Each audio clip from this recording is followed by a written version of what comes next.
무슨 말이에요? 우리 자위대가 마음만 먹으면 한국군이야 24시간도 안 돼. 불바다가 될 텐데 대체 무슨 배짱으로 저러는 건지 참 어이가 없네요. 영국 옥스퍼드 공학과를 전공하고 있는 한 여성이 한국을 향해 한국 군사력쯤은 일본 자위대의 압도적인 공격 앞에 불바다가 되어 먼지처럼 사라질 것이라고 이야기하고 있습니다. 하지만 그때 한국은 판타지 국가라고 말하며 한 교수가 진실을 말하기 시작하는데요. 대체 무슨 일이 일어나고 있던 걸까요? 안녕하세요. 저는 현재 영국의 옥스퍼드 대학교에서 공학을 전공하고 있는 사카모토 에리카라고 합니다. 저는 최근 아주 혼란스러운 일을 겪었어요. 그 일로 인해 제 자존심은 완전히 박살나버렸죠. 솔직히 말하자면 요즘 동기들 보기 창피해서 밖에도 잘 나가지 못할 정도랍니다. 그럼에도 불구하고 이렇게 사연을 보내는 이유는 이 경험이 저에게 아주 뼈아픈 교훈을 남겼기 때문이에요.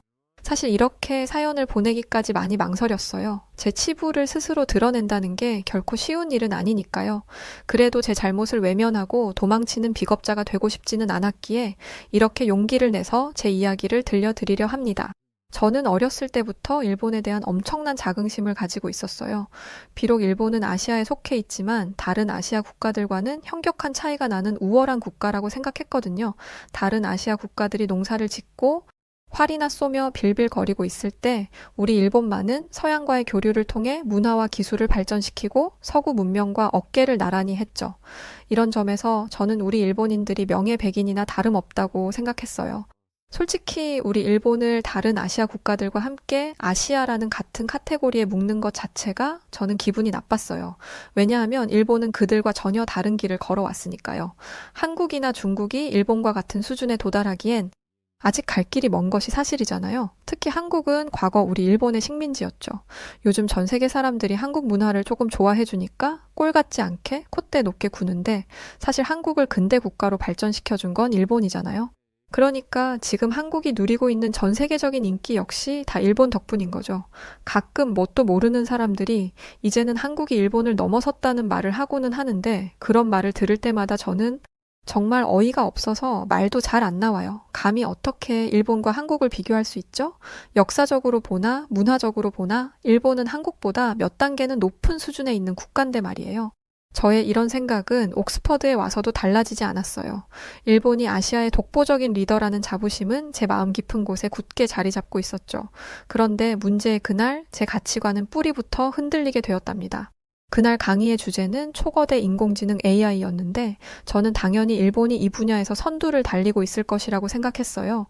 일본은 세계적으로 인정받는 기술 강국이니까 AI 분야에서도 최고 수준일 거라고 막연하게 생각한 거죠. 그런데 교수님이 보여주신 전 세계 AI 기술 순위는 제 예상과 전혀 달랐습니다. 글쎄, 한국이 미국에 이어 세계 2위에 랭크되어 있는 게 아니겠어요? 심지어 일본은 5위 안에 있지도 않더군요. 저는 제가 헛것을 보고 있나 싶어서 눈을 비비고 다시 한번 화면을 봤습니다. 하지만 여전히 화면에 적힌 순위는 변하지 않았어요. 2위 자리에 대한민국이라는 글자가 선명하게 적혀 있었죠. 일본이 아니라 한국이 AI 분야에서 세계 2위라니 이건 도저히 받아들일 수 없는 일이었어요. 아니 이게 말이 돼? 뭔가 잘못된 거 아니야? 저는 그렇게 중얼거리며 주변을 둘러봤어요. 그런데 다른 학생들은 그저 고개를 끄덕이며 결국 저는 벌떡 일어나 교수님께 이렇게 질문했습니다. 교수님, 어떻게 한국 같은 후진국이 AI 분야에서 세계 2위인 것인지 잘 이해가 되지 않습니다. 혹시 자료에 오류가 있는 건 아닐까요? 그러자 교수님은 무슨 뚱딴지 같은 소리를 하냐는 표정을 짓더니 이렇게 답하셨죠. 자료에 오류는 없습니다. 이 자료는 최근 국제연구기관에서 발표된 최신 통계를 가져온 거니까요. 정작 오류는 한국을 후진국이라고 생각하는 학생한테 있는 것 같은데요. 그 순간 학생들이 일제히 저를 쳐다보며 웅성거리기 시작했어요. 어떤 애들은 대놓고 저를 비웃고 있었고 또 다른 애들은 어이없다는 듯 고개를 젓고 있었죠. 저는 창피하기도 하고 화가 나기도 해서 얼굴이 새빨개졌어요. 태어나서 이런 모욕을 당하는 건 처음이었죠. 결국 저는 교수님께 이렇게 따져 묻기 시작했습니다. 교수님의 말씀 납득할 수 없습니다. 한국이 세계 2위인데 일본은 순위권에 있지도 않다니요? 옛날에 일본이 한국을 지배했던 건 알고나 하시는 말씀이세요? 그러자 교수님은 천천히 고개를 저으시더니 이렇게 말씀하시더군요. 애초에 초거대 AI 프로그램을 만들 수 있는 국가가 전 세계에서 얼마 되지 않아요. 안타깝게도 일본은 자체적으로 초거대 AI 프로그램을 만들 기술을 가지고 있지 않고요. 그리고 한국과 일본 사이에 어떤 과거가 있었든 현재 한국은 전 세계를 선도하는 인류 국가죠. 요즘 영국의 젊은 사람들은 한국이 믿을 수 없을 정도로 멋진 나라라면서 판타지 아니냐고 하던데요. 교수님의 말을 들은 저는 너무 어이가 없어서 헛 웃음이 나왔어요. 한국이 전 세계를 선도하다니요? 이게 대체 무슨 말도 안 되는 소리인가요? 교수님은 지금 뭔가 단단히 착각하고 계셨고 저는 억울한 목소리로 이렇게 말했습니다.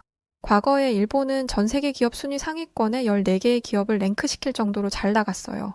이 정도는 되어야 인류 국가라고 할 수 있는 것 아닌가요? 그때 한국은 어땠는지 아세요? IMF 터져서 망하기 직전이었다고요. 저는 이쯤이면 교수님도 정신 차리셨을 거라고 믿었어요. 하지만 교수님의 입에서 나오는 말은 제 예상을 아득하게 뛰어넘는 것이었답니다. IMF 얘기를 하면 이 말을 하지 않을 수 없네요. 학생은 한국인들이 IMF를 극복하기 위해 금 모으기 운동을 했다는 걸 알고 있나요? 더 놀라운 것은 이런 일이 한 번만 있었다는 게 아니에요. 과거 한국이 대한제국이던 시절, 그때도 한국인들은 나라가 일본에게 진 빚을 갚기 위해 스스로 국채보상 운동이라는 것을 시작했어요. 당시 천민 계급조차 기부를 했을 정도였고, 세계 어느 국가도 못할 일을 한국은 한 거예요, 학생. 그러면서 교수님은 한국인들의 인성이 아주 훌륭하다며 입에 침이 마르도록 칭찬을 늘어놓았죠. 그런데 교수님의 말을 듣고 있자니 점점 속에서 열불이 나더라고요. 대체 어딜 봐서 한국인들의 인성이 훌륭하다는 것인지 납득이 되지 않았죠. 한국인들의 인성이 훌륭하다니 지금 대체 무슨 말씀을 하시는 거예요?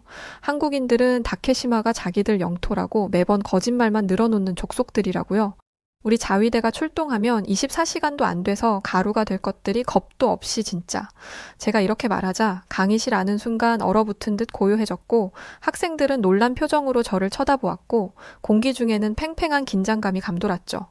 교수님은 잠시 저를 바라보더니 깊은 한숨을 내쉬며 차분하지만 단호한 목소리로 말씀하시기 시작했어요.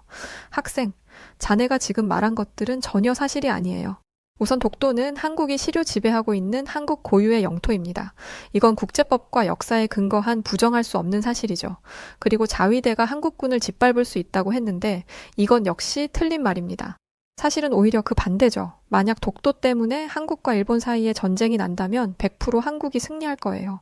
그러면서 교수님은 일본의 자위대는 엄밀히 말해서 정식 군대도 아니지 않냐고 하시더군요.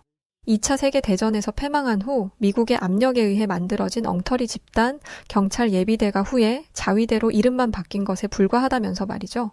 그에 비해 한국군은 뛰어난 자질을 가지고 있어요. 최고의 성적을 받은 우수한 학생들이 사관학교에 입학하고 그곳에서 철저한 훈련과 교육을 받으며 성장하죠.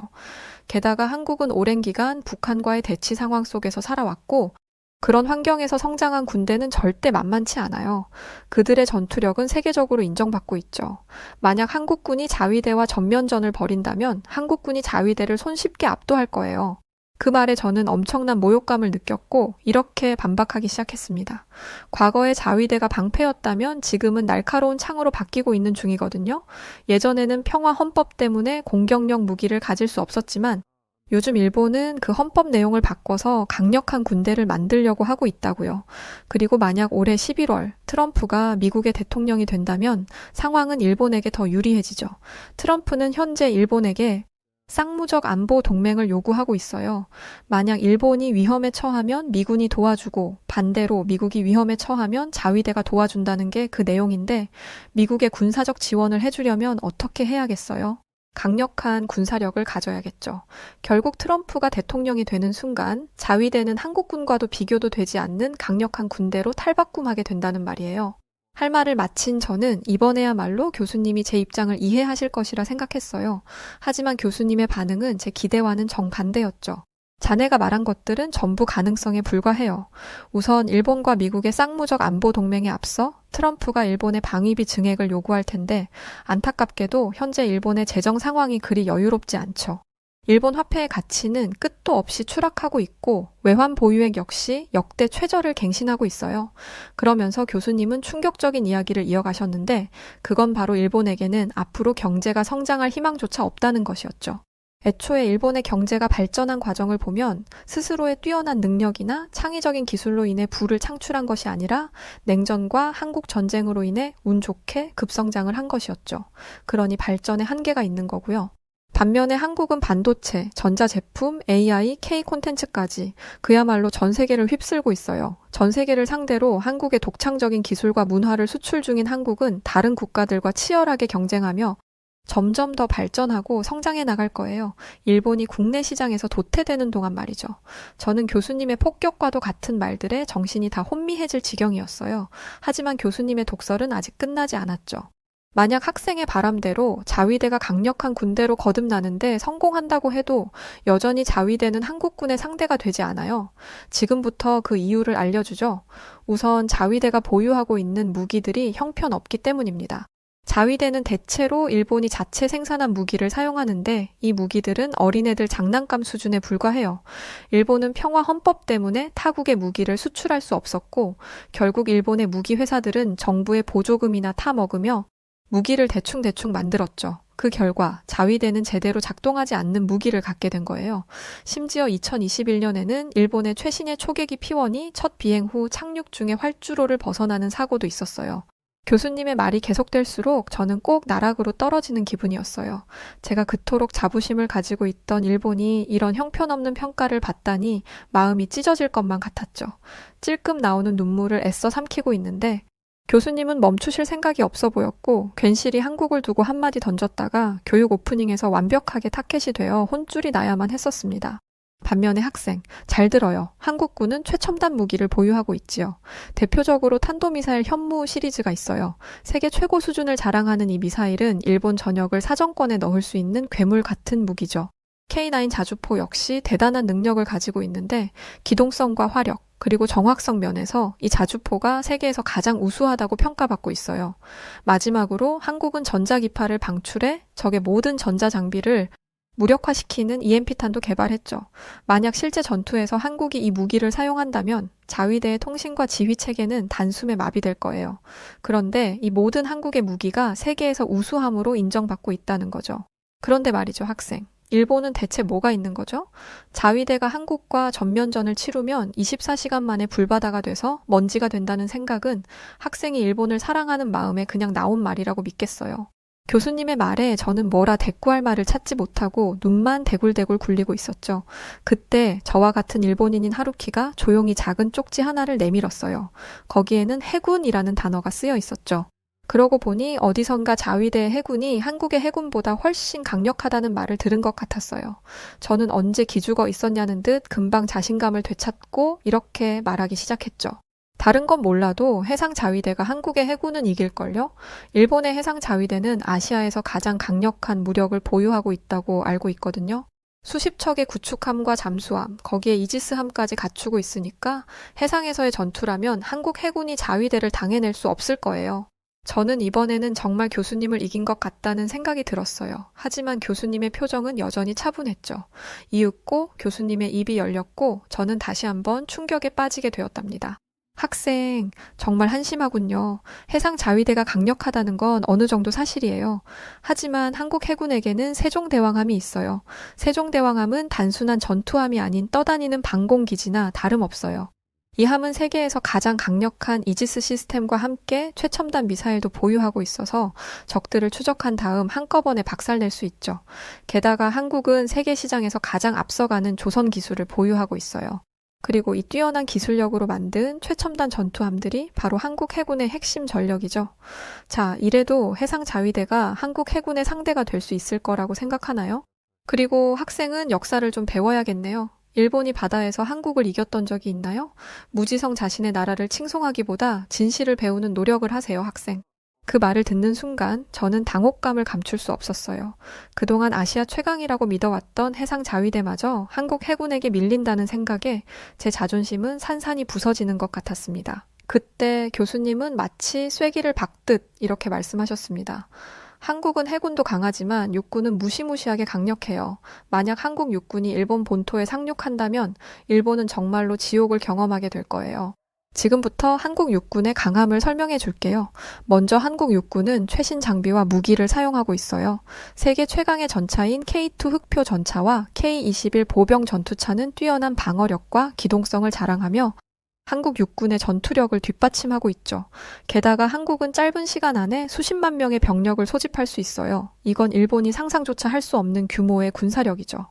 그러면서 교수님은 전 미국 합참의장인 마크 밀리 장군도 한국 육군을 보고 감탄했다고 했어요. 마크 밀리 장군은 한국군을 향해 세계에서 가장 잘 훈련되고 가장 강력한 군대라고 평가했다고 하더군요. 그 말을 들으면서 저는 더 이상 반박할 말을 찾을 수 없었어요. 한국 육군이 보유한 강력한 장비와 뛰어난 전술, 그리고 대규모 병력 앞에서 일본이 얼마나 무력한 존재인지 깨닫게 된 순간이었죠. 그렇게 저는 전의를 상실하고 다리에 힘이 풀려 자리에 앉고 말았어요. 그런데 바로 그때 해군이라는 쪽지를 건네준 하루키가 벌떡 일어서더군요. 깜짝 놀라서 쳐다보니 하루키의 얼굴은 분노로 화가 잔뜩 난 상태였어요. 하루키는 숨을 가쁘게 쉬며 당장이라도 폭발할 것 같은 표정으로 교수님을 노려보고 있었죠.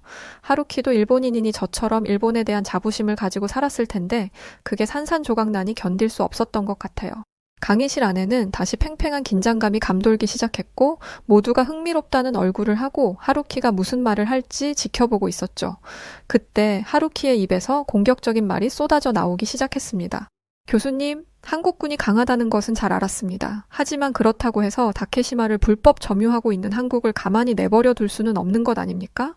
우리 일본과 자위대는 한국 따위에게 겁먹지 않고 당당하게 조국의 영토를 지킬 것입니다. 일본의 자존심과 명예를 걸고 말이죠. 하루키의 말을 들은 교수님은 심각한 표정을 지으시더니 이렇게 물으시더군요. 지금 그 말은 전쟁을 일으켜서라도 독도를 빼앗겠다는 건가요? 그러자 하루키는 못할 것도 없다고 답했고 그와 동시에 교수님은 깊은 탄식을 하시더니 이렇게 말씀하시기 시작했습니다. 거기 일본인 학생들은 한국에게 굉장히 불만이 많은 모양이군요. 대체 가만히 있는 한국을 왜들 못 살게 구는 거죠? 현재 한국이 독도를 시료 지배하고 있는 상황에 일본이 독도를 빼앗아갈 수 있는 방법은 크게 두 가지가 있어요. 하나는 국제사법재판소에 가서 시시비비를 가리는 것인데 바보가 아닌 이상 한국이 여기에 응할 리 없으니 이 방법은 없는 것이나 마찬가지이고 다른 하나가 전쟁을 일으켜서 무력으로 독도를 빼앗는 것인데 만약 일본이 자위대를 대동해 독도를 공격하는 순간 무슨 일이 벌어지는지 아나요? 교수님의 질문에 하루키는 선뜻 뭐라 답하지 못했습니다. 저 역시 그저 다케시마를 빼앗아 오고 싶다는 욕심을 가지고 있었을 뿐 그 뒤의 일은 생각하지 않고 있었죠. 그때 교수님께서 무시무시한 말씀을 하기 시작했습니다. 일본은 바로 국제사회에서 매장될 겁니다. 국제사회는 즉시 한국 편에 설 것이고 일본은 바로 고립되겠죠. 게다가 일본은 2차 세계대전에서 수많은 희생자를 만든 전범국인데 그런 국가가 다시 한번 평화를 깨는 행동을 저지른다? 그건 자멸하겠다는 말과 같죠. 이어서 교수님은 일본이 국제사회로부터 모든 신뢰를 잃고 경제적으로 또 외교적으로 고립될 것이라 경고하셨고 저는 머릿속으로 조용히 그 상황을 상상해 보았어요. 섬에 고립된 채 외부와의 교역이 끊기고 필수 자원을 얻지 못해 서서히 말라 죽어가는 일본 사람들의 모습이 선명하게 그려지더군요. 눈앞에 펼쳐진 그 끔찍한 상상은 너무도 현실적이어서 저도 모르게 몸이 떨리기 시작했습니다. 그동안 저는 자위대만 강력해지면 그 힘으로 모든 것을 해결할 수 있을 거라고 생각했지만 그게 얼마나 어리석은 착각이었는지 깨닫는 순간이었어요. 그때 아직 정신을 차리지 못한 하루키가 이렇게 말하더군요. 전쟁은 원래 고통과 희생을 기본 바탕으로 하는 거 아닌가요? 일본의 영광을 위해서라면 그 정도 각오도 마땅히 해야 하는 거 아닐까요? 당연히 그래야죠. 아무리 같은 일본인이라지만 어떻게 저런 위험한 발언을 할 수 있는 것인지 아연실색하여 하루키를 바라보았죠. 그러고 보니 하루키는 일본 자민당 의원의 아들이었는데 그래서 그런지 저보다 훨씬 강경한 태도를 가지고 있었어요. 하루키는 고집스러운 얼굴로 계속해서 교수님을 노려보았고 그가 쉽게 뜻을 굽힐 것 같지 않자 교수님은 어쩔 수 없다는 표정을 지으시더니 다시 입을 여셨습니다. 좋아요, 하루키 학생. 학생들과 이야기하다 보니 한국을 제가 대변하고 있었는데 혹시 여기 한국인 학생이 있다면 손 들어보세요. 그러자 앞자리 쪽에 12명의 한국인 학생들이 손을 들었습니다. 교수님은 한국인 학생들에게 지금 하루키 학생의 말에 대변할 수 있는 학생이 있다면 마이크를 잡고 이야기해 보실래요? 라고 이야기했고 그 중에 김희정이라는 여학생이 손을 들고는 마이크를 잡더니 이렇게 말했습니다. 자꾸 독도 이야기하는데 하루키 씨 독도가 어디에 있습니까? 아시나요? 답변해보세요. 하루키는 김희정 학생의 말에 당황한 듯 보였어요. 사실 우리 일본인들은 다케시마가 일본 영토라는 것만 배웠고 익숙했지 다케시마가 어디에 있는 건지는 잘 몰랐거든요. 하루키는 답변을 하지 못하고 그냥 서 있었죠. 그러자 한국인 학생은 말을 이어가기 시작했었어요. 독도가 어디 붙어 있는지도 모르면서 무지성으로 자기들 거라고 말하는 게 참 웃기네요. 그리고 독도에서 한국과 일본 간의 전쟁이 일어난다? 볼까요? 만약 전쟁이 발생한다면 우선 병력을 소집하겠죠? 그런데 일본의 자위대는 진짜 군대가 아니기 때문에 전쟁 초기부터 우왕좌왕하며 혼란에 빠질 가능성이 큽니다. 전쟁에서는 초반 기선제압이 중요한데 이런 상황은 절대적으로 불리하다고 할 수 있죠. 게다가 자위대는 징집병이 아니라 자원한 직업군인들로 구성되어 있기 때문에 대규모 병력 소집이 어려워요. 반면에 한국군은 징집제를 기반으로 한 대규모 병력과 예비군 체제를 가지고 있어 유사시 즉각 대규모 병력을 동원할 수 있죠. 이어서 마이크를 다룬 한국인 남상국이라는 학생이 건네봤더니 군대의 또 다른 강점을 설명하기 시작했습니다. 우선 여기 계신 세계 각국의 유학생분들에게 우리 대한민국과 일본의 다툼으로 교육이 시작되어 미안해요. 그러자 이 모습을 지켜보던 수백 명의 학생들은 괜찮다며 오히려 재밌게 관전하고 있다는 반응을 보였고, 남상국이라는 한국인 학생은 일본인 학생들이 앉아있던 저희 쪽을 바라보고는 말을 이어갔습니다. 한국 군대는 실전 경험이 풍부합니다. 이들은 독도에서 훈련을 주기적으로 실시하기에 독도의 지리와 지형에 익숙할 뿐만 아니라 능숙한 작전 수행이 가능합니다. 또한 한국군은 대부분 사격을 마스터했으며 실전에서 요구되는 각종 전술을 익히고 있죠. 이에 반해 일본 자위대는 이들에 비해 질적 차이가 너무 나죠. 결국 일본이 한국을 상대로 전쟁을 시작한 것은 그 자체로 엄청난 실수가 될 것입니다. 하루키는 여전히 굳은 표정으로 한국인 학생의 말을 듣고 있었지만 그의 눈빛에서는 짙은 당혹감이 엿보였습니다. 강의실안은 무거운 침묵이 감돌았고 학생들은 숨죽이며 상황의 전개를 지켜보고 있었죠. 하루키는 잠시 뭔가를 고민하는 듯 하더니 좋은 생각이 떠올랐는지 실실 웃으며 이렇게 말하더군요. 하지만 거기 한국인 학생분, 우리 일본은 세계 3위의 경제 대국인걸요? 아무리 지금 일본의 경제 상황이 어렵다고는 하지만 그래도 일본이 한국보다는 주머니 사정이 넉넉하죠. 그러니까 자금력이 뒷받침된다면 전쟁이 길어질수록 유리한 건 결국 일본 아닌가요? 하루키의 말을 들은 남상국 학생은 어이가 없다는 듯 피식 웃더니 이렇게 답했습니다. 저기 미안하지만 이 전쟁은 절대 장기전이 되지 않아요. 한국이 속전속결로 이 전쟁을 끝내버릴 테니까요. 일단 전쟁이 시작되면 한국 공군은 최첨단 스텔스기인 F-35, 40대를 띄워 압도적인 물량으로 초반 우위를 점할 겁니다. 물론 일본도 F-35 전투기를 보유하고 있기는 하지만 한국이 훨씬 더 많은 수를 가지고 있고 같은 전투기라고 할지라도 한국만이 가진 첨단 전자장비와 통합 전술 시스템 덕분에 한국 공군은 일본을 압도할 것입니다. 일본의 주요 군사 시설들은 한국 공군의 초기 공습으로 무력화될 것이고 그대로 전쟁은 마무리되는 거죠. 다시 말해 일본의 엔화가 얼마가 있든 아무 소용 없다는 겁니다. 한국인 학생의 말이 끝나자 강의실은 한순간 조용해졌습니다. 모두가 한국군의 놀라운 위력에 압도된 것이죠. 하루키는 할 말을 잃은 듯 입을 다물었고 그의 얼굴에는 당혹감이 가득했답니다. 저는 이대로 한국 학생과의 논쟁이 끝날 줄 알았어요. 하지만 하루키는 생각보다 독한 놈이었습니다. 깨끗하게 패배를 인정하면 좋을 텐데 어떻게든 한국에게 지지 않으려 이상한 말을 하기 시작하더군요. 웃기시네요. 알았어요. 거기 한국인 학생분 말은 잘 알아들었어요. 이렇게 된 이상 자민당 의원인 우리 아버지께 말씀드려서 자위대가 최신형 전투기들 좀 많이 구입할 수 있게 해야겠네요. 저는 하루키의 이 말을 듣고는 낯이 뜨거워서 아주 혼났답니다. 그러면서 제 자신도 돌아보았죠. 객관적인 사실을 외면한 채 일본만이 옳다고 주장하는 모습이 얼마나 추한지 그때 하루키를 향한 교수님의 마지막 참교육이 시작되더군요. 자, 이제 일단락된 것 같은데 하루키 학생, 물론 전쟁에서 우수한 첨단 무기를 많이 보유하고 있는 것은 아주 중요합니다. 하지만 그것만으로 전쟁에서 승리할 수 있는 것은 아니에요. 장비의 우수성이나 물량뿐만 아니라 그 무기들을 어떻게 전술적으로 사용하느냐까지 염두에 두어야죠. 한국인 학생에게 마이크를 건네받은 교수님의 말에 하루키는 무슨 말인지 이해가 되지 않는다는 표정을 짓더군요. 그러자 교수님께서는 조금 더 쉽게 풀어서 설명해 주시기 시작했습니다. 전쟁에서 승패를 가르는 것은 결국 군인이라는 말이에요. 아무리 첨단 무기가 많이 있어도 그 무기를 활용하는 군인의 자질이 뛰어나지 못하면 전쟁에서 결코 승리할 수 없죠. 그리고 바로 그 중요한 요인을 한국군은 가졌고 일본 자위대는 가지지 못했어요. 한국군에는 조커 역할을 하는 특전사들이 있거든요. 이들은 인간의 한계를 넘나드는 극한의 훈련을 통해 육체적으로도 정신적으로도 최상위 수준의 전투 능력을 갖추고 있죠. 한국의 해병대, UDT, 특수전투부대 등 한국의 특전사들은 적진 깊숙이 침투하여 적장을 제거하거나 주요 군사시설을 파괴하는 변칙적인 임무를 수행합니다.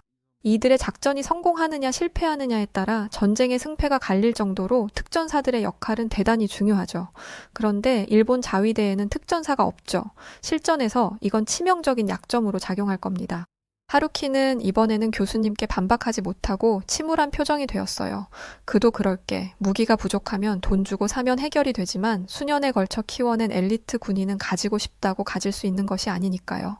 실제로 한국은 이번 파리올림픽에서 양궁, 사격 등 초점을 맞추고 정확한 관역에 명중시키는 종목을 모두 휩쓸었습니다. 한국의 DNA가 있다는 거죠. 그런데 수년을 훈련한 특전사라 말 다 한 거죠. 결국 하루키는 자신의 패배를 인정할 수밖에 없었어요. 그날 오후 강의가 끝나자마자 하루키는 서둘러 짐을 챙겨 강의실을 빠져나가 버렸고 저는 도망치듯 강의실을 떠나는 그의 뒷모습을 보며 복잡한 기분이 들었습니다. 사실 저 역시 마음이 편하지만은 않았어요. 언제나 자랑스럽기만 했던 내 나라가 사실은 그렇게 대단치 않았다는 것을 알게 되었는데 어떻게 괜찮을 수 있겠어요. 엄청 충격적이고 당황스러웠죠. 자존심이 상해서 마음이 무겁기도 했어요. 그런데 한편으로는 뭔가 알을 깨고 나온 듯 상쾌한 기분도 들었어요. 진짜 세상을 알게 된 기분이랄까요? 지금까지는 아주 좁은 세상에서 제가 믿고 싶은 것만 믿으며 살아왔었는데 오늘에 와서야 교수님 덕분에 세상을 더 올바른 시각으로 보게 된 것 같아요. 이제는 더 객관적이고 냉철하게 세상을 바라보려고 합니다. 어쩌면 이 깨달음이 옥스퍼드에서 얻어가는 가장 큰 수확이 될지도 모르겠네요. 이제 이 긴 글을 마무리하며 여러분께 한 가지 부탁을 드리고 싶은데요. 생각해보니까 저는 이제까지 살면서 한국인 친구를 사귀어 본 적이 없더라고요. 물론 여러분께서 보시기에 못나고 부족하게 느껴지시겠지만 그래도 괜찮으시다면 저와 친구가 되어주지 않으실래요? 위기가 닥치면 더 단단해지고 식민지 시절과 전쟁의 폐허를 넘어 첨단 기술의 선두주자로 우뚝 서고 문화로 전 세계의 사랑을 받는 대단한 한국인들을 조금 더 가까이서 알아가고 싶어요. 솔직히 사연을 보내야 하나 말아야 하나 고민을 엄청 많이 했는데 해외 사람들도 많이 보고 한국인 분들도 많이 본다는 이야기를 듣게 되어서 용기 내어 이렇게 사연을 보냈습니다. 그리고 가만히 있는 한국을 자꾸 들먹여 죄송합니다. 총인구가 130만 명 밖에 안 되는 작은 나라 에스토니아가 있습니다.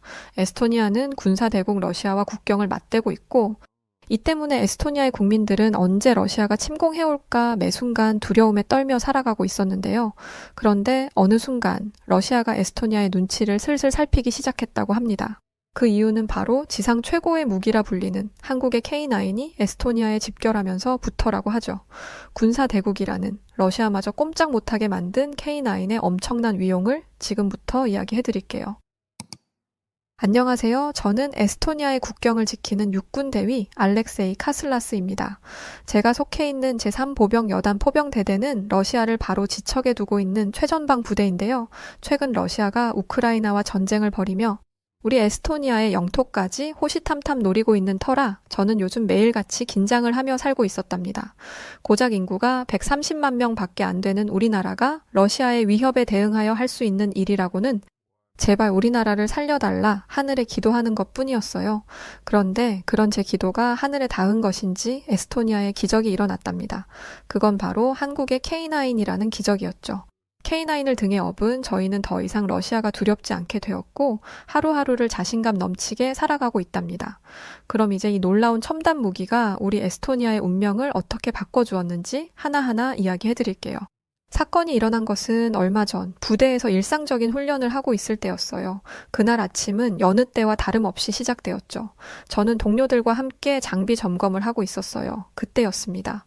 갑자기 귀를 찢는 듯한 비상 공습 경보가 울려 퍼졌습니다. 처음에는 훈련의 일부인 줄 알았죠. 하지만 곧 소름 끼치는 소식이 들려왔습니다. 그건 바로 러시아의 전투기가 에스토니아의 영공을 무단으로 침범했다는 것이었어요. 러시아 전투기 세대가 우리 영공을 침범했습니다. 이것은 훈련이 아닙니다. 반복합니다. 이것은 훈련이 아닌 실제 상황입니다. 지휘관의 목소리가 무전기를 통해 울려 퍼진 그 순간 저는 온몸에 전기가 흐르는 듯한 충격을 받았어요. 동시에 드디어 올 것이 왔다는 생각에 절망감도 밀려왔죠. 저는 두려운 마음을 애써 감추며 제 담당인 포병 진지로 달려갔어요. 적기 접근 시 즉시 대응 사격할 수 있게 준비하라. 그렇게 지휘관의 명령이 떨어졌고 저는 떨리는 손으로 조준경을 잡았습니다. 그 순간 집에 홀로 계시는 어머니가 떠오르더군요. 만약 전쟁이 일어난다면 우리 어머니는 어떻게 되실까? 걱정이 밀려오며 당장이라도 집으로 달려가고 싶었지만 저는 군인이기에 애써 임무에 집중했습니다. 잠시 후 다행히 러시아의 전투기들은 별다른 위협 없이 조용히 모습을 감추었지만 그들이 떠난 후에도 긴장감은 쉽게 사라지지 않았죠. 적기가 우리 영공에서 벗어났습니다. 하지만 경계 태세를 유지하십시오. 지휘관의 목소리에 저는 깊은 안도의 한숨을 내쉬었습니다. 그런데 그 순간 묘한 분노가 치밀어 오르더군요.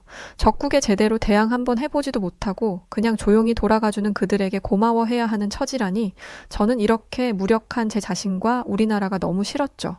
만약 에스토니아가 러시아의 침공을 받는다면 무슨 일이 벌어질까? 저는 이런 생각이 들 때마다 저도 모르게 온몸에 소름이 돋으며 몸서리를 치곤 했어요. 그도 그럴 게 에스토니아는 러시아와 비교했을 때 정말 한 줌밖에 안 되는 소국이니까요.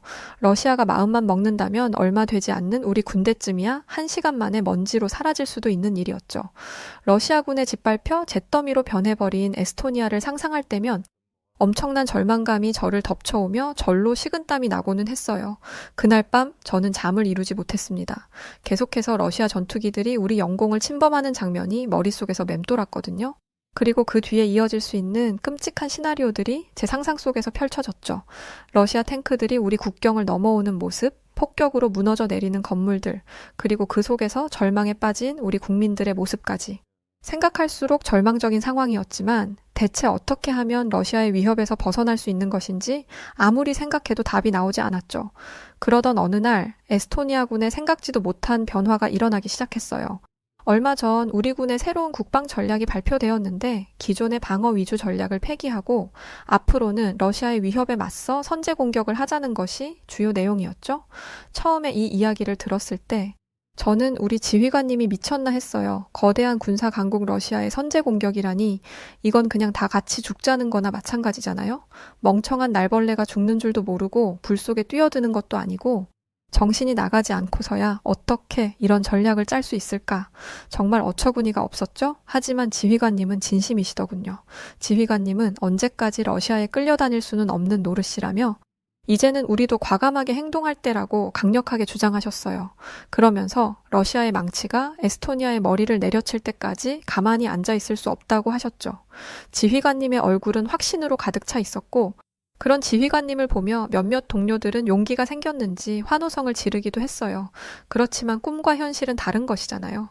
저는 감히 우리가 러시아에게 선제 공격을 가하는 것이 맞는 것인지 아니 그 전에 우리 군에게 러시아를 공격할 만한 힘은 있는 것인지 회의적인 생각이 들었죠. 하지만 제가 어떤 생각을 가지고 있건 저는 상관의 명령에 따라야 하는 군인이었고 그날 이후 저희 부대는 새로운 전략에 맞는 훈련을 하기 시작했어요. 그리고 얼마 지나지 않아 저는 지휘관님의 자신감이 어디에서 나온 것인지 알게 되었답니다. 이게 바로 우리의 미래이자 새로운 힘입니다. 지휘관님의 소개와 함께 거대한 철갑 괴물이 우리 앞에 모습을 드러냈어요. 그건 바로 에스토니아 부대에 새로 도입된 한국의 K9 자주포였죠. 알고 보니 러시아를 선제 공격하겠다는 우리의 새로운 전략은 모두 한국 K9의 강력함을 기반으로 만들어진 것이었어요. 처음으로 K9 운용 훈련을 하던 날, 저는 그 전율을 아직도 잊을 수 없답니다. 발사 버튼을 누르는 순간 엄청난 굉음과 함께 포신에서 강력한 불꽃이 튀어나오며 대지가 울리고 하늘이 갈라지는 듯했죠. 포탄이 날아가는 모습은 그야말로 장관이었어요. 저는 저도 모르게 감탄을 연발하며 이게 바로 세계에서 손꼽히는 강국, 한국이 가진 힘이구나 라는 생각을 했죠. K9은 정말이지 알면 알수록 놀라운 무기였어요. 훈련이 거듭될수록 그 성능에 감탄하지 않을 수 없었죠.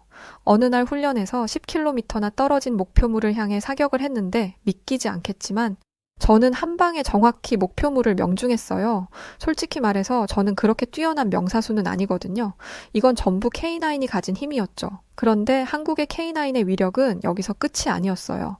무려 52톤이나 되는 중장비인데도 불구하고 험한 지형을 거침없이 달리더라고요. 게다가 승차감도 아주 훌륭했죠. 한 번은 진흙과 자갈이 잔뜩 깔린 곳에서 훈련을 했는데 과장 조금 보태서 K9은 마치 최고급 세단처럼 부드럽게 움직이는 게 아니겠어요? 제 동료 중 한 명은 여기에 타고 있으면 마치 호텔 침대에 누워있는 것 같아 라며 농담하기도 했죠.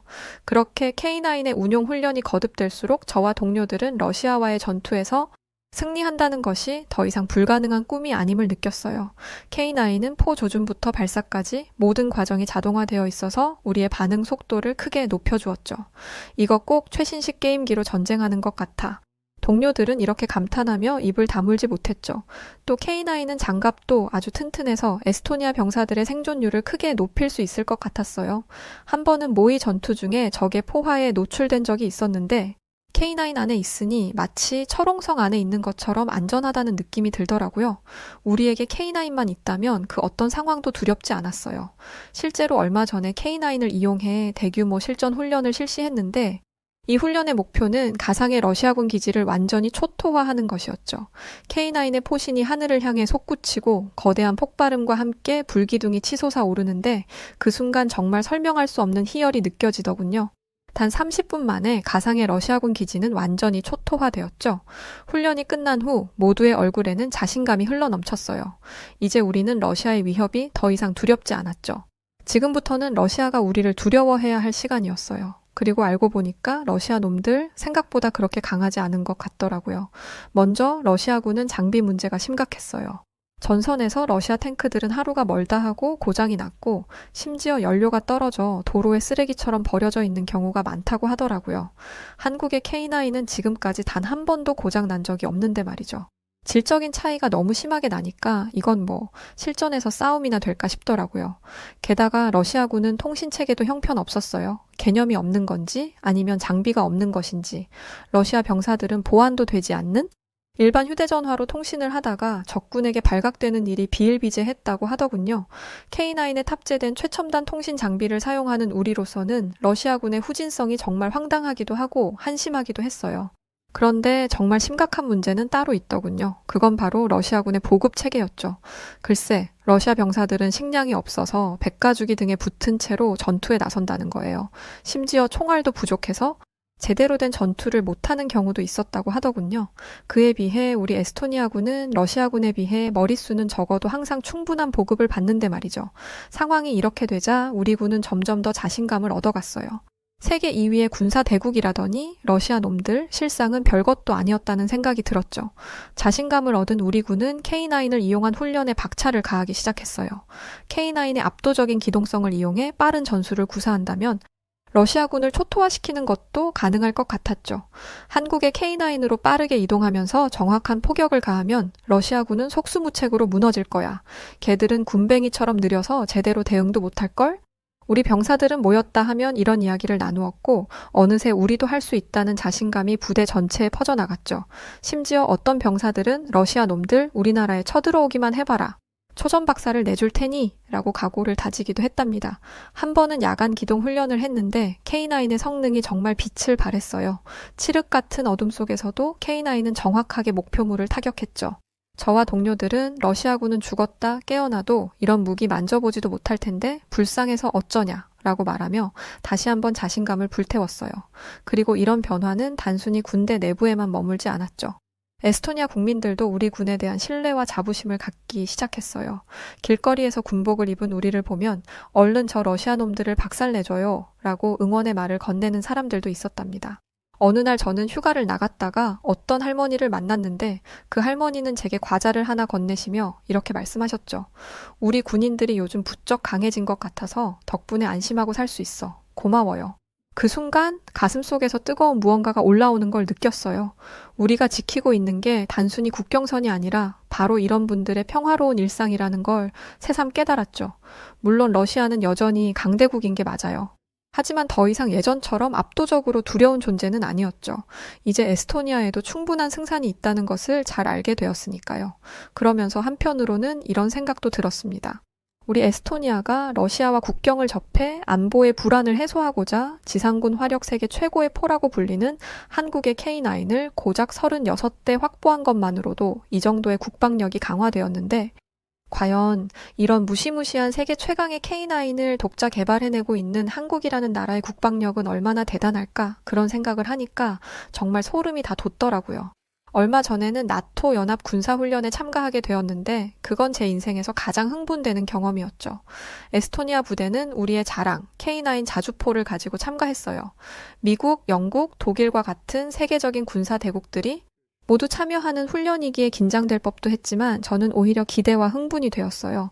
예전에는 저 강대국들 사이에서 깍두기 취급이나 받았겠지만 지금은 상황이 달라졌으니까요. K9으로 무장한 우리는 이제 당당하게 저들과 어깨를 나란히 할 수 있게 되었죠. 연합훈련장에는 각국에서 온 수많은 장갑차와 자주포들이 늘어서 있었어요. 미국의 M109, 독일의 PZH-2000 등 세계 최고의 화력들이 한자리에 모여 있었죠. 우리는 한국의 K9과 함께 당당히 자리를 잡았고요. 우리 뒤에 K9이 있다고 생각하니 어찌나 든든하던지요. 이제는 우리도 강력한 화력을 가진 나토의 당당한 일원임을 보여줄 시간이었죠. 잠시 후 기동성 훈련이 시작되었는데 자주포들이 험난한 지형을 가로질러 목표 지점까지 최대한 빨리 이동하는 것이 미션이었죠. 출발 신호가 떨어짐과 동시에 한국의 K9은 거침없이 질주하기 시작했어요. 험한 지형 따위는 아무런 상관도 없는 것처럼 말이죠. 진흙탕, 자갈밭, 급경사, 그 어떤 것도 K9의 질주를 막을 수는 없었어요. 결국 1등은 K9의 차지였고 그 순간 다른 나라 군인들은 경악을 하며 입을 딱 벌리더군요. 얼마 전까지만 해도 힘없는 약소국에 불과했던 우리가 이런 놀라운 성과를 낼 줄 아무도 상상하지 못했던 거죠. 하지만 진짜 놀라운 일은 사격 훈련 때 벌어졌어요. 강대국들은 이번에야말로 자신들의 실력을 보여주겠다는 듯 너나 할 것 없이 화력을 뽐내기 시작했죠. 하지만 이번 무대 주인공은 우리 에스토니아와 한국의 K9이었어요. 목표 거리 40km 발사. 이어서 K9의 포신에서 불꽃이 튀었고 천둥 같은 소리와 함께 포탄이 하늘을 가르며 날아갔어요. 그리고 그 결과는 명중 에스토니아 K9 40km 목표 정확히 타격했습니다. 그 순간 훈련장 전역에서 환호성이 터져 나오더군요. 심지어 미군들은 놀란 표정으로 우리에게 달려와 대체 어떻게 그렇게 먼 거리의 목표물을 정확히 맞출 수 있었던 것인지 묻기도 했어요. 저는 한껏 잘난 척을 하며 K9의 자동 조준 시스템과 정밀한 탄도 계산 능력, 그리고 첨단 센서 기술에 대해 이야기하기 시작했죠. 그러자 미군들은 부러워 죽겠다는 듯한 표정을 짓더군요. 겨우 에스토니아 군인인 제가 세계 최강 미군에게 이런 시선을 받게 될 줄이야. 세상 일은 참 오래 살고 볼 일이었죠. 그때였어요. 독일 군들이 마치 호기심 많은 아이들처럼 조심스레 K9 주변을 맴돌기 시작했죠. 처음엔 그저 곁눈질로 훔쳐보더니 이내 호기심을 참지 못하겠다는 듯 가까이 다가왔어요. 그러더니 수줍은 표정으로 이렇게 묻더군요. 저기, 저 태어나서 이렇게 멋진 무기를 처음 봐서 그런데 좀 구경해봐도 됩니까? 에스토니아의 작은 군대가 세계 최강 중 하나인 독일을 감탄시켰다니 이건 정말 꿈만 같은 일이었어요. 그렇게 나토 훈련을 성공적으로 마치고 에스토니아로 돌아오는 비행기 안에서 저는 가슴이 벅차올랐습니다. 세계 최강 군대들과 어깨를 나란히 하고 심지어 그들을 뛰어넘은 K9의 모습이 계속 눈앞에 아른거렸죠. 결국 다음 날 아침 저는 불이 나게 부대로 가서 훈련에 참가하지 못한 동료들을 불러보았어요. 그리고는 나토 훈련 현장에서 있었던 일들을 하나하나 상세히 설명하기 시작했죠. K9이 미국의 M109나 독일의 PZH-2000과 같은 세계적인 자주포들과 경쟁하고 결국은 그들을 압도했던 것을 말이에요. 제 말을 들으며 동료들은 표정이 점점 밝아지더니 이내 앞으로 더욱 강해지겠다는 결의를 불태우더군요. 그 순간부터 우리 부대의 분위기는 완전히 바뀌었어요. 이 모든 게 한국의 무시무시한 K9 덕분이었죠. 모두가 더 열정적으로 훈련에 임하기 시작했죠. 아침 일찍부터 밤늦게까지 K9을 더 잘 다루기 위해 노력했어요. 세계 최고의 무기, K9의 수준에 맞춰 우리 에스토니아군도 발전해야 했으니까요. 그렇게 한 달이 지나자 우리 부대의 실력은 눈에 띄게 향상되었어요. K9의 조작 속도는 20% 이상 빨라졌고 사격 정확도는 15% 향상되었죠. 이런 변화를 지켜보며 저는 다시 한번 K9의 위대함을 실감했답니다. 그것은 단순한 무기가 아니라 우리 군인들의 잠재력을 끌어올리는 촉매제였던 거죠. 그러던 어느 날 저는 우연히 한국의 방위산업 발전 과정에 대한 다큐멘터리를 보게 되었어요. 1950년대 전쟁으로 초토화되었던 국가가 불과 50년 만에 세계적인 방산 강국으로 성장했다는 것은 제게 이루 말할 수 없는 큰 충격을 주었죠. 특히 K9 자주포의 개발 과정은 정말 흥미진진했어요. 1980년대 후반, 한국은 자주 국방을 주장하며 자체 기술만으로 자주포를 만들기로 결정했는데, 당시 세계의 많은 전문가들은 그건 불가능하다며 고개를 저었다고 하더군요. 하지만 한국의 엔지니어들은 포기하지 않았죠. 그들은 밤낮 없이 연구에 매진했고 수많은 실패를 겪으면서도 꿋꿋이 앞으로 나아갔다고 해요. 결국 1999년 K9이 세상에 그 모습을 드러냈고 얼마 지나지 않아 K9은 세계 시장을 석권하기 시작했어요. 그리고 마침내 K9은 에스토니아에도 도착하게 된 거죠. 이 이야기를 보며 저는 다시 한번 한국의 K9에 대한 자부심으로 가슴이 뜨거워졌답니다. 그리고 동시에 한국이라는 나라에 대해 깊은 존경심이 생겼죠. 전쟁의 폐허에서 일어나 경제 강국이 되고 이제는 첨단 기술 군사 강국으로 도약한 한국의 이야기는 우리 에스토니아에게도 큰 희망이 되었어요. 그런데 얼마 후 저는 더 놀라운 소식을 듣게 되었죠. 그건 바로 한국이 K9의 업그레이드 버전을 계획하고 있다는 것이었어요. 그 내용은 정말 믿기 힘들 정도로 혁신적이었죠. 먼저 한국은 K9의 사거리를 100km 이상으로 늘리겠다는 발표를 했어요. 현재 K9의 최대 사거리가 40km 정도인 것을 감안하면 이는 정말 혁명적인 발전이었죠. 거의 2배가 넘는 거니까요.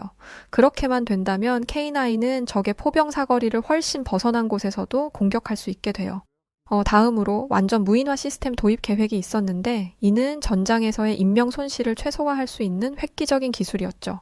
원격으로 조종되는 K9은 가장 위험한 전투 지역에서 용맹하고 정확하게 임무를 수행할 수 있게 될 것이고 이는 엄청난 전력의 상승을 의미했죠.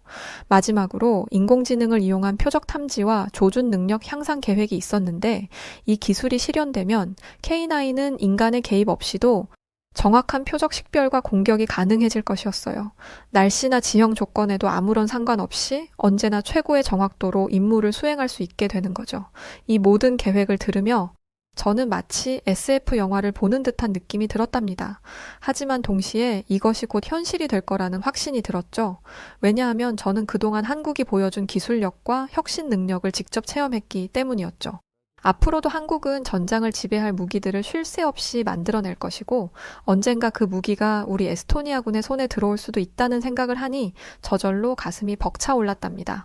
한국의 K9 업그레이드 기술 발표는 사실 우리 에스토니아 이외에도 세계 군사 강국이라는 국가들 모두가 긴장하고 있다고 해요. 한국의 발표는 곧 세상에 등장한다는 것을 의미하는 것이었고 만약 그런 괴물 같은 무기 체계가 한국이 완성하여 세계의 그 모습을 드러내는 순간 전 세계 그 어느 국가도 국방력과 군사에 있어서 한국은 절 군복을 입을 때면 설레기까지 하죠. 언젠가 더욱 강력해진 K9을 다루게 될 그날만 생각하면 저절로 콧노래까지 나온답니다. 우리 에스토니아에게 있어 K9은 단순한 한국의 무기가 아니라 새로운 미래를 꿈꾸게 해주는 희망 그 자체였어요. 저는 날이 갈수록 한국과 한국의 무기 생산 기술력에 중독되어 갔고 어느 순간부터는 우리 에스토니아가 한국을 롤모델 삼아야 한다는 생각을 하게 되었죠. 만약 우리가 한국의 군사 발전 과정을 그대로 따라갈 수만 있다면 언젠가 에스토니아도 한국 같은 강대국이 될 수 있을 테니까요.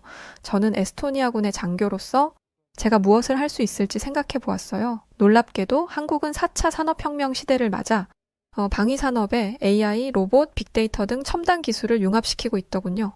특히 한국의 대기업이 개발 중인 유령함은 저를 완전히 사로잡았어요. 이 전투함은 스텔스 기술을 적용해 적의 레이더에 포착되지 않을 뿐만 아니라 어떤 대형 전투함이라고 해도 한국의 유령함 때를 만나면 그 길로 저승행은 확정되는 것이었죠. 한국은 유령함을 2026년까지 완성시킬 계획이라고 했는데 만약 이 기술이 전투함이 성공적으로 만들어지기만 한다면 세계 해군의 판도가 완전히 바뀔 것 같더군요. 그야말로 새로운 해전의 시대가 열리는 격이죠. 그런데 여기서 끝이 아니었어요. 한국은 밀리터리 메타버스라는 기술도 개발 중이라고 하는데 이는 실제 전장을 디지털 공간에 그대로 복제해 놓은 것으로 이를 통해 군인들은 다양한 훈련을 보다 안전하게 몇 번이나 반복해서 할 수 있다고 하더군요. 비용과 위험을 줄이면서도 더 효과적인 훈련이 가능해지는 거죠. 아무리 강력한 무기를 가지고 있어도 그것을 실전에서 얼마나 잘 활용할 수 있느냐는 사실 훈련에 달려 있는데 우리 에스토니아를 포함한 대부분의 국가들은 연료비나 안전 문제로 원하는 만큼 훈련을 하지 못하는 게 현실이죠. 하지만 한국은 조만간 밀리터리 메타버스라는 환상적인 기술을 완성시킬 것이고 가상현실에서 실제처럼 매일같이 훈련하며 지금보다 더 강력한 군사 강국이 될 거예요. 한 달에 한 번 군사 훈련을 하는 국가와 매일 훈련을 하는 나라의 군사력은 차이가 날 수밖에 없잖아요. 조만간 한국이 세계에서 군사력 1위를 찍는 날이 멀지 않은 것 같았죠. 마지막으로 한국의 최첨단 미사일들 역시 굉장히 인상적이더군요. 한국은 미사일에 AI 기술을 적용해 적들의 약한 부위를 정확하게 식별하고 타격할 수 있게 하고 있었어요. 실제 전장에서 그냥 조준하고 쏘는 것과 가장 효과적으로 적을 무력화시킬 수 있는 지점을 찾아 정확하게 타격하는 것에는 임무 수행 능력 면에서 엄청난 차이가 있잖아요. 백발백중이라는 기적을 한국군은 실전에서 너무나 당연하게 쓰고 있는 거죠. 이런 생각을 하면 절대 무슨 일이 있어도 한국과 적이 되면 안 되겠다는 생각이 들더군요. 우리 에스토니아는 한국과 우호적인 관계를 유지하고 있다는 게 얼마나 다행인지 새삼 안도의 한숨이 나왔답니다. 동시에 저는 우리나라의 국방력 강화에 대해 다시 한번 생각해보게 되었어요. 만약 우리도 한국과 같은 기술을 개발할 수 있다면 러시아의 위협에 더욱 효과적으로 대응할 수 있을 텐데. 하지만 우리 에스토니아가 당장 한국과 같은 최첨단 무기를 만들어내는 것은 현실적으로 무리였고, 지금 우리가 할 수 있는 것은 앞으로 한국과의 군사 협력이 더욱 강화되기를 바라는 것뿐이었죠. 그리고 얼마 후 다행히 에스토니아 국방부에서 한국과의 방산 협력을 더욱 강화하겠다는 발표를 했어요. 저는 이 소식을 듣고 정말 기뻤죠. 한국과의 협력이 강화될수록 에스토니아의 안보도 더 강해질 테니까요. 재미있는 소식이 들려오더군요. 글쎄 북한군이 러시아에 파병을 했다는 것 아니겠어요? 그 소식을 듣는데 너무 어처구니가 없어서 저도 모르게 웃음이 터지더군요. 아니 아무리 러시아 발등에 불이 떨어졌다지만 하필 잡아도 북한의 손을 잡다니요? 북한과 군사 동맹을 맺는다는 것은 한국과 대놓고 척을 지겠다는 것인데 저는 그런 러시아의 선택이 정말 어리석게 느껴졌어요. 세계 군사력 5위에 랭크되어 있는 한국과 달리 북한의 군대 상황은 열악하기 그지없으니까요. 북한군의 군사 장비는 대부분 구소련 시대의 것들로 고대 유물이나 다름없죠. 현대전은 전자교란 능력과 정밀 타격 능력 등 첨단 기술과 장비들의 싸움이라고 해도 무방한데 안타깝게도 북한은 그런 것들을 단 하나도 가지고 있지 않은 게 현실이죠.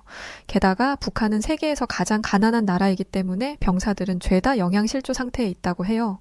그래서 북한군은 러시아에 파병된 지 얼마 되지 않아 무더기로 탈영을 했다고 하죠. 그럴 수밖에 없는 게 지금 당장 내 배가 고파 죽겠는데 무슨 정신으로 남의 나라 전쟁을 치르겠어요. 다시 말해 러시아와 북한의 군사 협력은 아무 쓸모없는 발악에 불과했던 거죠.